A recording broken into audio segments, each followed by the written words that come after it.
부동산 시장의 폭락 신호는 가격은 천정부지인데 수요가 급감을 하기 시작한다. 이러면 조심하셔야 돼요. 압구정 현대가지만 30억 조금 넘을 텐데 다음번에 빠지면 한 15억까지 간다고. 15억이요? 네.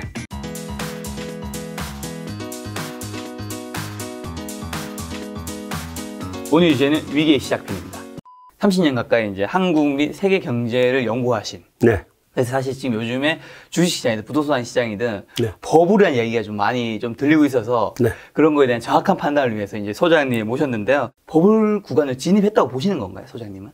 진입했죠.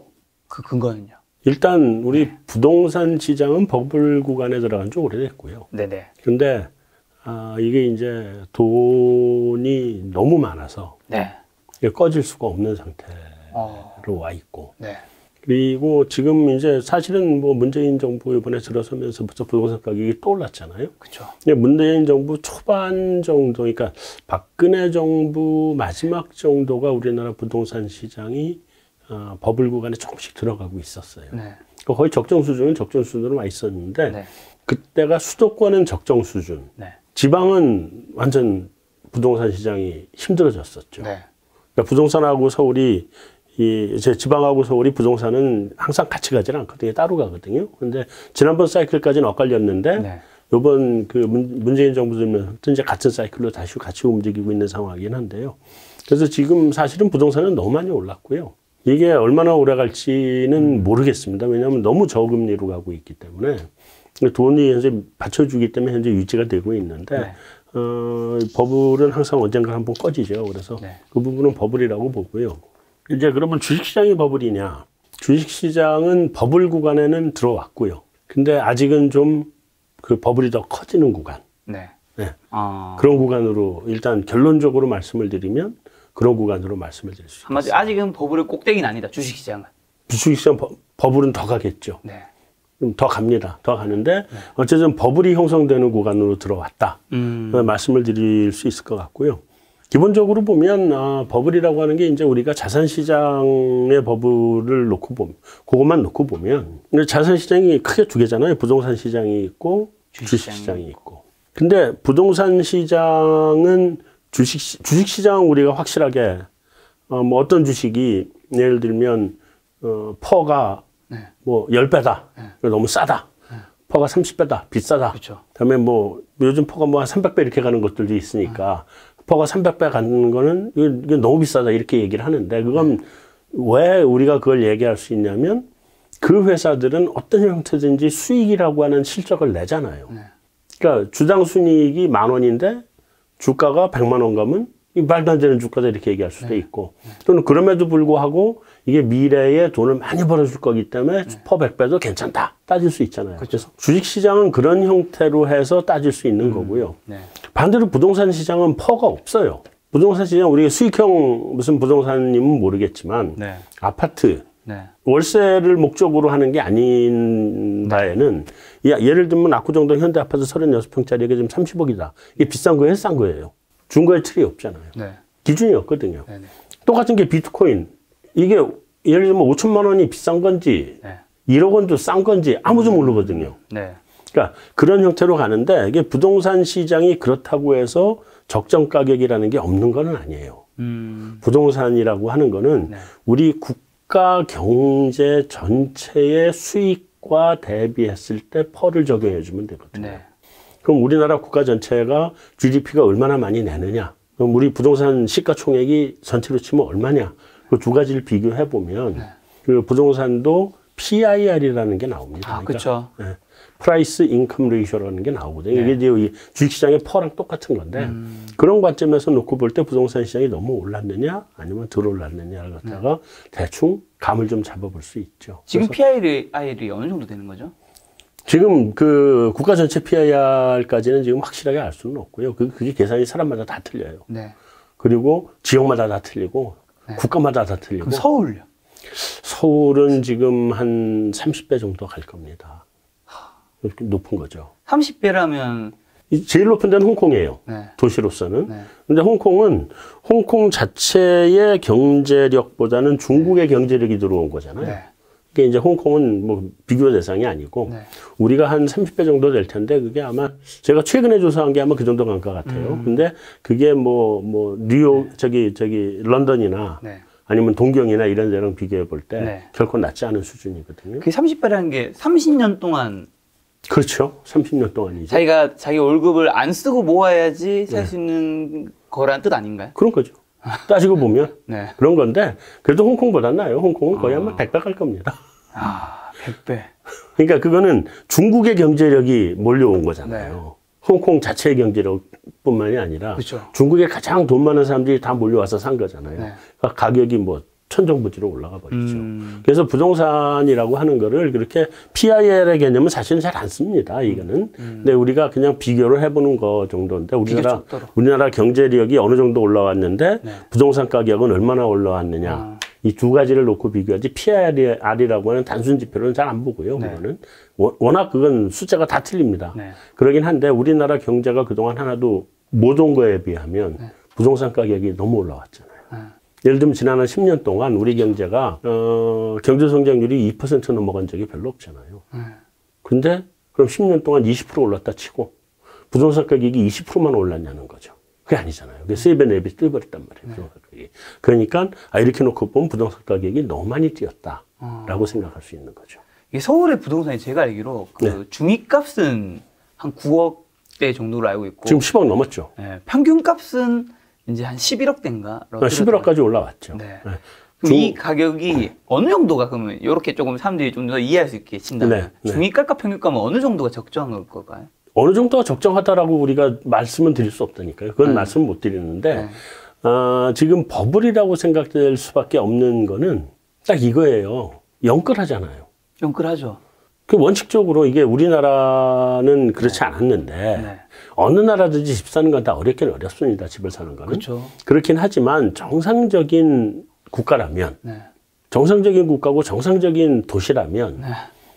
뭐 젊은 사람이 그 도시에서 일을 하는 사람이 네. 한 10년 일하면 나이 한 40 가까이 되잖아요. 그렇죠. 부부가 같이 결혼해서 둘이 같이 벌고 애들도 생기고 나이 한 40 정도 되면 그 집을 그 지역에서 집을 장만할 수 있는 가격이 일반적으로 네. 정상적인 가격이라고 보는 거예요. 그렇죠. 일반적으로. 맞아요. 네, 집은 뭐 25에 집 살 수 있는 나라는 전 세상에 그럼 없죠. 없어요. 잘못된 겁니다. 그 부모가 도와줘야 돼요, 그거는. 네. 그거 아니면 한 10몇 년 정도 일을 해서 둘이 같이 열심히 해서 돈을 모으고 그렇게 해서 자기 네 가족이면 네 가족, 다섯 가족이면 다섯 가족가 살 집을 사는 게 아주 일반적이고 그게 전 세계적으로 공통된 현상이거든요. 근데 지금 우리 서울 집값이 부부가 맞벌이해서 나이 40대면 살 수 있는 집값인가요? 아니잖아요. 요즘 봐가지고 60대도 죽을 때까지도 못 살 것 같은데. 그러니까요. 일본 사례를 말씀을 드려볼게요. 일본이 결국은 부동산 버블이 다 터졌는데 일본은 우리보다 더 심했죠. 우리보다 훨씬 심했는데 일본의 그 전후 세대들 네. 그 사람들의 말하자면 그 소원이라고 일본은 우리보다 그러니까 월세가 일반화된 나라예요. 일본은 전세가 없고. 그렇죠. 우리나라 전세가 좀 특이한 거죠. 우리나라만 있는 거고. 월세가 일반화된 나라인데 그 일본의 전후 세대들의 가장 큰 꿈이라고 하는 게 평생 동안 열심히 일해서 정년 퇴직하고 나면 자기 집을 하나 장만하는 게 꿈이에요. 그 일반적인 코스가 그랬어요. 네. 그게 일본 부동산 버블이 한참일 때예요. 네. 근데 그러면 정년 퇴직하고 자기 집 장만이 꿈이에요, 꿈. 네. 60이 넘어야 되는 거예요. 버블 터졌잖아요. 일본 부동산 버블 터졌어요, 결국. 네. 근데 그게 전후 세대들의, 모든 전후 세대들의 공통적이고 일반적인 꿈이었거든요. 퇴직하고 나면 그때까지 모은 돈으로 집 하나 장만하는 거. 네. 근데 우리가 지금 현재 부동산 가격이면 퇴직하고 나 집 장만 가능하지, 퇴직 전에 장만 가능하겠어요? 그렇죠. 요즘 세상에? 좀 사실 무섭다는 생각이 듭니다. 너무 비싼 거예요, 지금. 이게 그 지역에 사는 사람들의 구매력으로 집을 살 수 있어야 되잖아요. 네네. 그러니까 뉴욕의 맨하튼 한가운데 집값이 워낙 비싸잖아요. 왜 비싸겠어요? 거기에 일하는 사람들은 다 무슨 하버드, 예일의 MBA나 뭐 아니면 뭐 변호사, 뭐 로스쿨 나와가지고 월스트리트에서 일하고 이런 세계에서 가장 비싼 월급을 받는 애들이 거기 사는 거잖아요. 네. 근데 그 중에서도 월급을 더 많이 받는 애들은 맨하탄 내에 집을 하나 사는 거고. 네. 그거보다 조금 못 받는 애들은 맨하탄 내 집값을 못 이기니까 뉴저지로 넘어가서 사는 거고, 아니면 브루클린은 빠지는 거고, 그런 거잖아요. 그래서 출퇴근을 하는 거잖아요. 그러니까 집을 장만한다는 거는 사실은 굉장히 도시에서 집 장만한다는 건 굉장히 어려워요. 어디 가든지 어렵긴 하지만 그래도 살 수 있어야 될 거 아니에요. 그렇죠. 네. 지금은 살 수가 없잖아요. 그럼 서울에 일을 하는데 내 소득이 가장 높은 소득 구간이 아닌 사람, 좀 조그만 중위권 정도 내려오면 서울에는 집 사기가 힘들죠. 그렇지만 서울 주변의 신도시에 있는 집 정도는 나이 한 40쯤 되면 장만할 수 있을 정도는 돼야 될 거 아니에요. 근데 서울 주변의 신도시에 있는 집들도 장만하기 힘든 상황까지 가격이 올라왔죠. 맞죠. 그러면은 비싼 거죠. 그 정도로 이제 부동산 버블이 이제 우려할 만한 수준이란 건데. 네. 그럼 이제 부동산 시장의 폭락 신호는 어떤 게 좀 있을까요? 부동산 시장의 폭락 신호는 네. 두 가지 정도로 이제 보셔야 되는데, 네. 첫째는 지금의 요번에 부동산 시장은 두 가지가 꼬여서 올라왔거든요. 네. 첫째는 풍부한 유동성, 저금리. 그렇죠. 네. 그 다음에 두 번째는 요번 그 정부의, 그러니까 민주당 정부의 부동산의 사실은 저는 엇박자가 났다고 보는 건데 정책 실패가 있죠. 근데 이게 엇박자가 났어요. 이게 원래 같으면 이제 공급 대책을 왕창 내놓고 난 다음에 그 다음에 규제 대책이 들어왔어야 되는데 그랬으면 잡았어요. 공급 그게 별로 없었죠. 그래서 공급 대책은 없이 규제 대책만 넣었거든요. 네. 그러니까 못 잡은 거예요. 그래서 꼬여가지고 지금 계속 스텝이 꼬여서 지금도 서울시 같은 경우에는 또 꼬였죠. 이번에 오세훈 시장 당선되면서 재건축 뭐 활성화해 준다 그러니까 거기 또 올라가 버리잖아요. 재건축을 먼저 활성화 시켜주겠다는 거를 막 하고 새롭게 아파트를 막 지어준다 이렇게 하고 그러고 난 다음에 이제 규제를 해야 잡히는 거거든요. 근데 이제 순서가 바뀌어서 지금 이게 쉽지 않은데 어쨌든 간에 지금 그 첫째는 돈이 너무 많으니 거시적으로 보면 테이퍼링이 나온다든지 아니면 금리 인상이 나온다든지 이런 것들이 부동산 시장의 하락을 촉발시킬 가능성이 굉장히 크다. 첫 번째고요. 두 번째는 내년 되면 선거잖아요.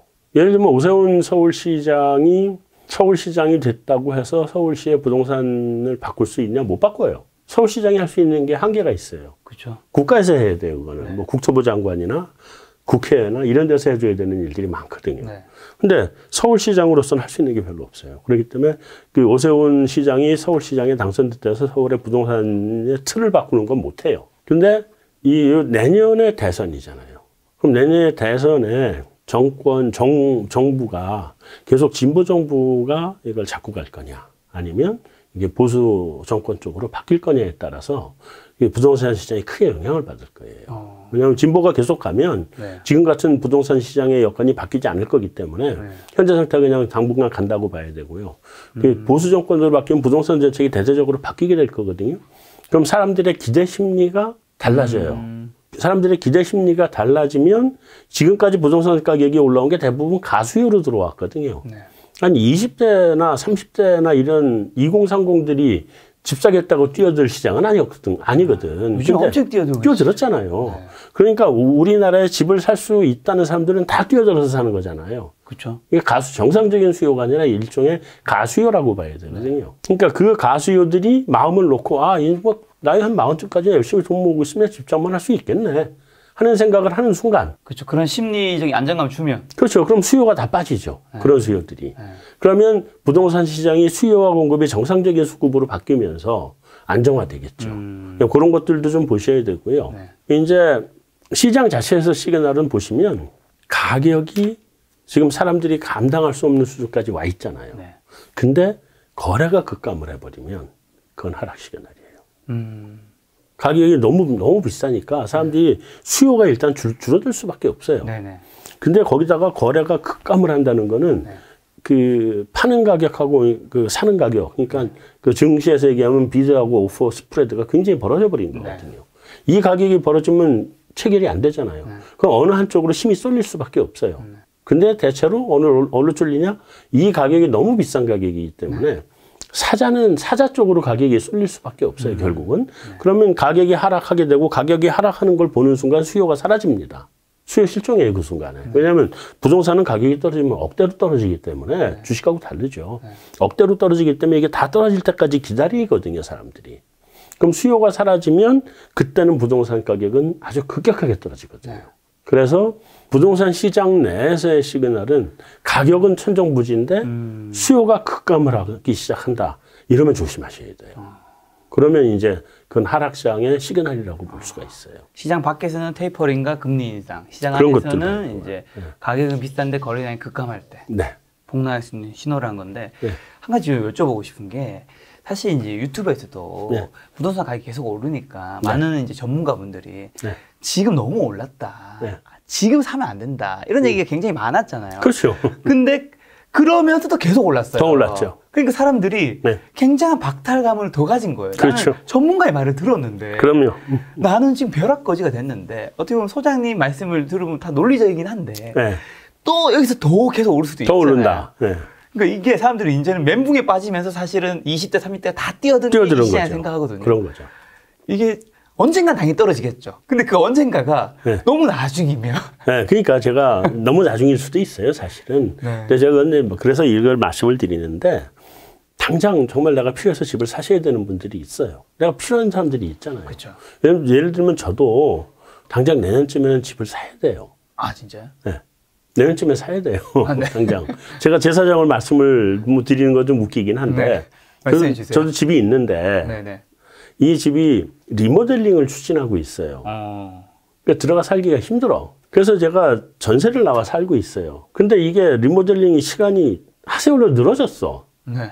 그래서 지금 전세 산 기간이 한 10년쯤 돼요. 아니 무슨 리모델링을 10년 동안 해요? 이게 재건축보다 더 힘들어요. 아, 진짜. 뭐 엄청 빌딩인가요? 허가 기간이 굉장히 길어요, 아파트인데. 네네. 그래서 인재 리모델링이 시작되려고 해요. 그동안 이제 허가를 받느라고 여태까지 진행을 해오고. 네네. 그래서 전세를 한 10년 살다 보니까 애들이 우리 도대체 언제까지 전세를 사냐. 이제 우리 전세 말고 그냥 집에 좀 살아보자 이러는 거예요. 그렇죠. 그럴 수 있죠. 그래서 전세 만기가 내년 그 여름인데 네. 이제 1년 한 반은 안 되게 1년 조금 넘게 남았죠. 근데 이게 거기다 전세 사는 사람들의 서러움을 제가 너무 잘 아는 게 2년마다 한 번씩 집을 비워달래요. 4년 살아본 게 거의 없어요. 그렇죠. 또 집값 뭐 전세를 올려달라 그러거나 네, 뭐. 전세 올려주는 건 관계없는데 아니. 아예 나가라는 거예요. 그렇죠. 그럼 이사 비용도 그럼 또 나가야 되고 또 나가야 되고 그게 정말 싫잖아요. 네.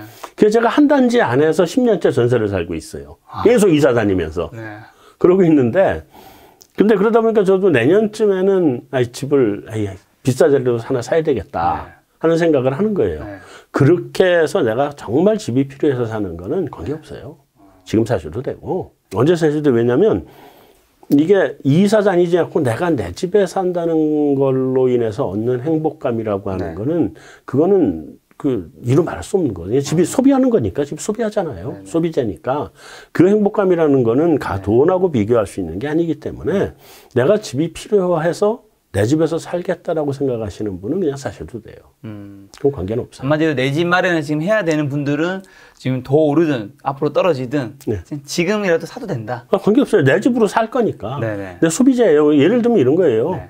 자동차 살 때, 뭐 예를 들면 현대자동차 소나타를 산다. 네. 그러면 경기 좋을 때는 지갑 다 주고 사야 되고, 경기가 폭락을 하면 나라가 세금도 깎아주고, 회사도 값 좀 깎아주고 좀 싸게 사잖아요. 네네. 뭐 이래저래 할인해주고. 그럼 여기서 사면 예를 들면 2천만 원이다. 근데 경기가 나쁠 때까지 기다리면 1,800에 살 수 있다. 몇 년 기다릴 거예요? 1,800 때문에? 아니잖아요. 그냥 지금 사서 그때부터 소비를 하는 거니까 나는. 그렇죠. 예, 그런 개념에서 보시면 집도 마찬가지예요. 집도 소비재니까. 네. 근데 문제는 뭐냐면 이걸 집을 투자의 관점에서 본다. 집은 투자의 관점이 있는 거잖아요. 그렇죠. 네.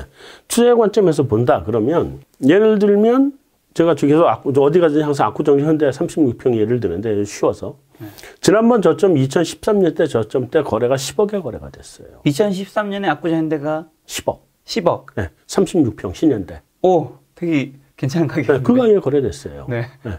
고전 가격이 고점이 16억이었었어요. 네. 16억 갔다가 10억까지 빠졌다가 지금 얼마 30억이 넘었어요. 지금요. 네. 자, 그러면 이게 올해 내년에 몇 억 더 올라갈 수도 있어요. 네네. 근데 10억에서 또는 20억에서 샀으면 올라갈 길이 많잖아요. 근데 30억 넘어서 사면 올라갈 건 얼마 안 남았어요. 그리고 경기 나빠지면 떨어질 것만 많아. 근데 부동산은요, 그렇게 뭐 수익률 10%, 20% 생각하고 뛰어들어가는 게 아니에요. 지금부터 10%, 20%더 올라갈 수 있죠. 자, 예를 들면 30억이다. 10%면 33억도 가고 20%면 36억도 가요. 네. 근데 부동산은 그거 보고 들어가는 건 망하러 가는 길이에요. 그렇게 가면 안 돼요. 부동산은 최소한 집값으로 치면 네. 배 이상을 볼 수 있을 때 들어가야 돼요. 2배요? 네, 100% 이상의 수익률을 볼 수 있을 때 네. 그때 들어가야 되는 거예요. 왜냐하면 네. 말씀드리다시피 부동산은 집값이 한번 하락하기 시작하면은요, 네. 매수가 실종이 돼요. 주식시장 같은 시장이 없어요. 주식시장은 예를 들면 삼성전자 10만 원에 사도 꺾여서 내려오면 99,000원, 뭐 95,000원, 뭐 얼마든지 다 팔 수 있어요. 할 수 있죠. 그리고 그거를 팔게 해준 게 사실은 공매도의 순기능이에요. 네. 시장 조성자들이 사는 것도 모든 호가 단위에서 다 살 수 있게 해주고 파는 것도 모든 호가 단위에서 다 팔 수 있게 해주거든요. 시장 조성자들이. 그렇죠. 근데 그걸 하다 보니까 받쳐주는 것도 하지만 공매도도 하는 거거든요. 양쪽이 같이 가는 거예요, 사실은. 그런 건데 부동산 시장은 그런 시장 조성 기능을 해주는 데가 없잖아요. 네.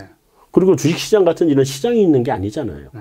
증권거래소처럼 부동산 거래소가 있는 게 아니잖아요. 아니죠. 없거든요. 네. 그러니까 이거는 철저하게 개인 대 개인의 시장인데 개인 대 개인의 시장은 한번 가격이 빠지기 시작하면 겁나게 빠지고 그 빠지는 기간 동안에 매수가 아예 없어요. 그러면 30억 하던 게 36억까지 간다 치자 그거예요. 네.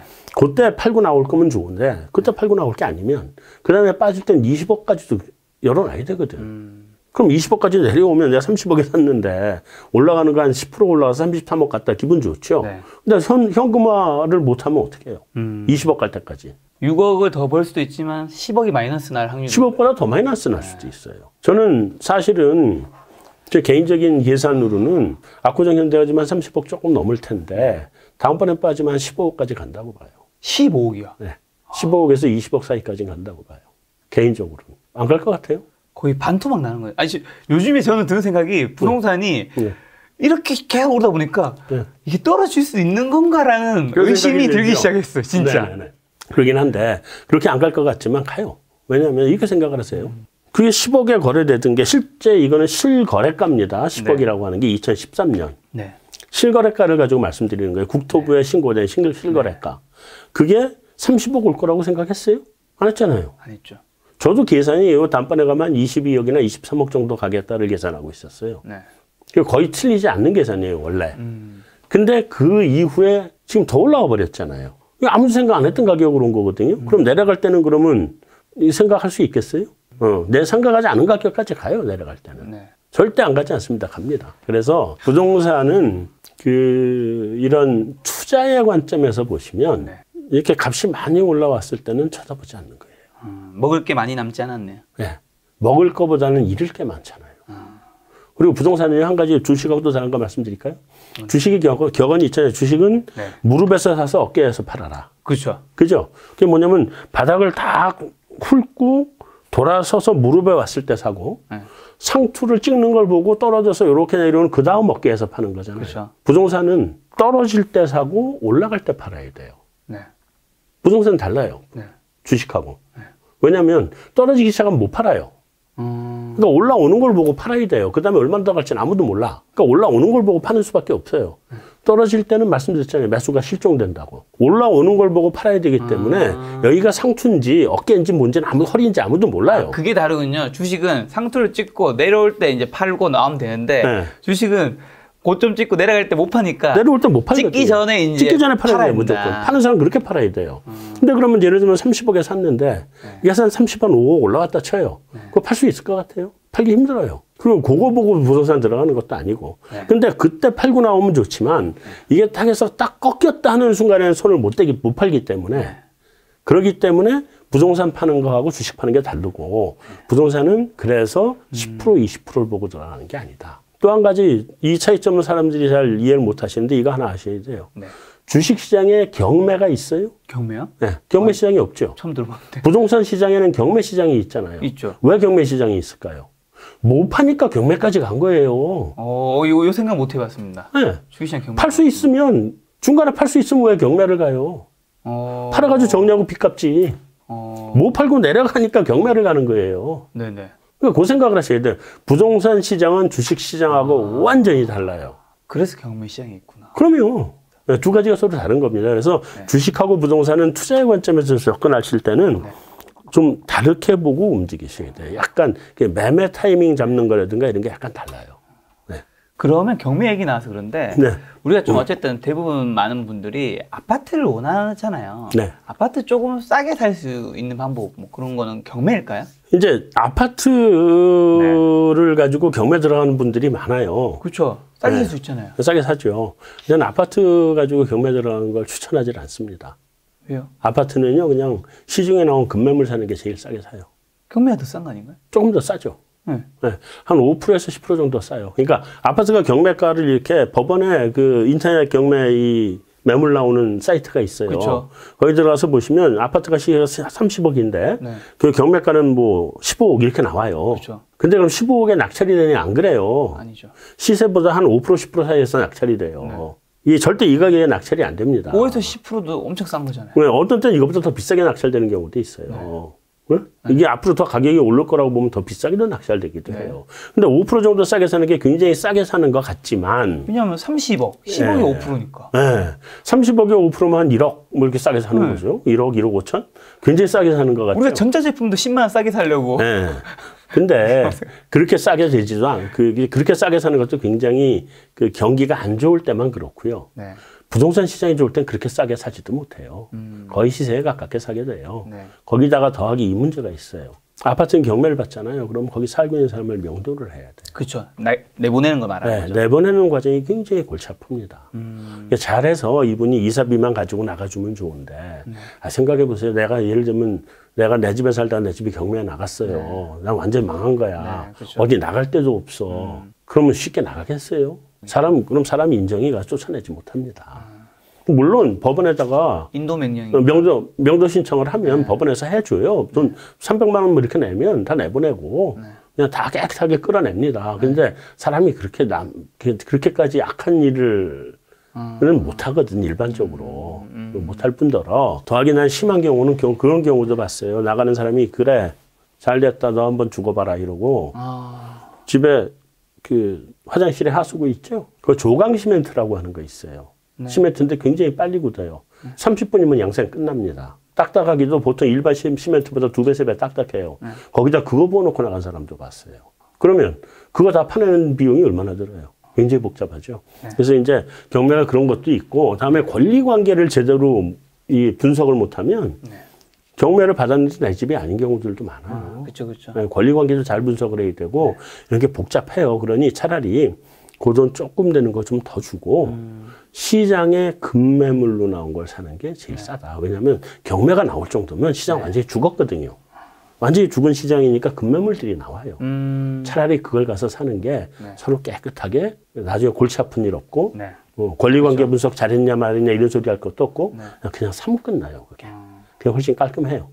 훨씬 낫고 다음에 또 한 가지는 경매는 내가 원하는 종류의 물건이 경매에 나온다는 보장이 없잖아요. 나는 예를 들어서 어떤 단지 내에 로얄층의 아파트를 사고 싶은데 경매에 나오는 것은 일반적으로 그렇게 좋은 건 잘 안 나오거든요. 잘 안 나오죠. 아주 나쁜 것들이 나오는 경우들이 많아요. 안 팔린 거 남은 것들이 경매로 갈 확률이 그러니까. 높죠. 네. 그래서 그 선택의 범위가 좁아요. 그래서 저는 아파트를 경매는 추천하지 않고 경매를 추천하는 거는 토지, 상가. 네. 이런 것들은 제가 경매를 추천을 해요. 왜냐하면 토지나 상가는 일단 토지하고 상가는 다른데 토지는 환급성이 떨어져요. 그러다 보니까 그 경매로 가장 많이 나오는 게 토지예요. 그 물건을 잘 고르면 좋은 물건 아주 싸게 고를 수가 있어요. 토지를 잘 사야 되는 사람은. 네. 그래서 그거는 그 토지는 그 경매를 추천을 하고 또 한 가지 이제 토지나 상가는 똑같은 원인 이유인데 이걸 경매를 추천하는 이유는 토지는요 내가 물건을 사러 가려면 정말 비싼 값에 사야 되고요. 팔라 그러면 정말 헐값에 팔아야 돼요. 매매 거래가 잘 안 되는 시장이기 때문에. 그렇죠. 그래서 내가 뭐 예를 들면 어디 농가주택을 하나 짓고 싶어서 어느 시골에 가서 땅 이거 사겠다고 하면 당장 값 2배로 뜁니다. 그러니까 싸게 못 사거든요.